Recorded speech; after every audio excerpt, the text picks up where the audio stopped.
러시아의 침공으로 우크라이나의 경제적 손실이 천문학적으로 증가하고 있습니다. 이 때문에 유럽연합에서는 러시아의 외환 보유 자산을 압류해 우크라이나 재건에 필요한 비용으로 사용해야 한다는 주장이 나오고 있습니다. 조셉 보렐 EU 외교안보정책 고위 대표는 미국이 아프가니스탄 자산을 압류해 테러 희생자에 대한 보상과 인도주의 기금으로 쓴 예를 들며 러시아가 우크라이나에 입힌 손해를 책임지도록 해야 한다고 목소리를 높였습니다. 러시아군은 우크라이나에 타격을 주기 위해 애를 쓰고 있지만 그 손해액은 건물, 도로 등 인프라만 880억 달러에 달하고 있고 경제적 손실 총액은 우크라이나 국내 총생산의 거의 4배에 이르는 것으로 추산되고 있습니다. 2020년 기준 우크라이나의 국내 총생산이 1,555억 8천만 달러이므로 경제적 손실 총액이 4배 규모라면 약 794조 7천억 원에 이를 것이라는 계산이 됩니다. 이러한 조사를 실시한 곳은 키이우 경제대학연구소로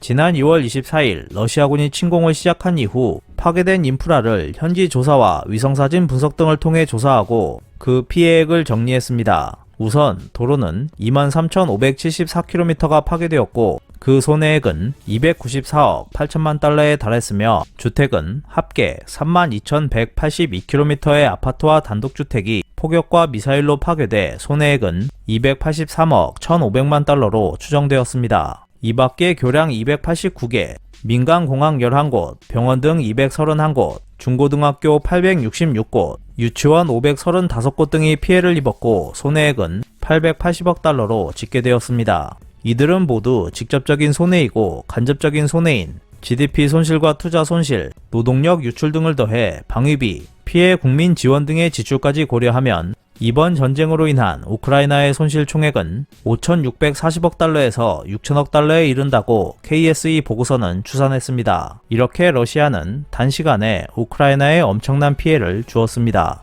KSE의 이번 조사 프로젝트에는 러시아가 피해액을 배상하도록 한다라는 내용이 포함되어 있었습니다. KSE는 조만간 러시아에 손해배상을 요구하기 위해 자료를 수집하고 있었고 우크라이나 젤렌스키 대통령도 우크라이나는 재건합니다. 러시아 돈으로 오라고 말하며 러시아에 배상을 요구해 나갈 생각을 분명히 하고 있었습니다. 사실 우크라이나 정부는 네덜란드 헤이그에 위치한 국제사법재판소에 이 문제를 제기했으며 지난 3월 16일에 청문회가 열린 바 있습니다. 우크라이나 국영통신사인 우크루인폼은 지난 4월 4일 이 문제로 우크라이나 정부 대리인을 맡고 있는 인사의 말을 인용해 국제사법재판소는 우선 이번 러시아의 우크라이나 침공이 국제법을 위반하는지 심의하고 위반했다고 판단하면 러시아에 대한 배상을 명령할 것이라는 전망을 전했습니다. 배상 문제가 구체화되는 시기는 러시아군과 정전 등으로 매듭 지어진 이유가 되겠지만 그동안 우크라이나의 피해는 계속 늘어날 것이므로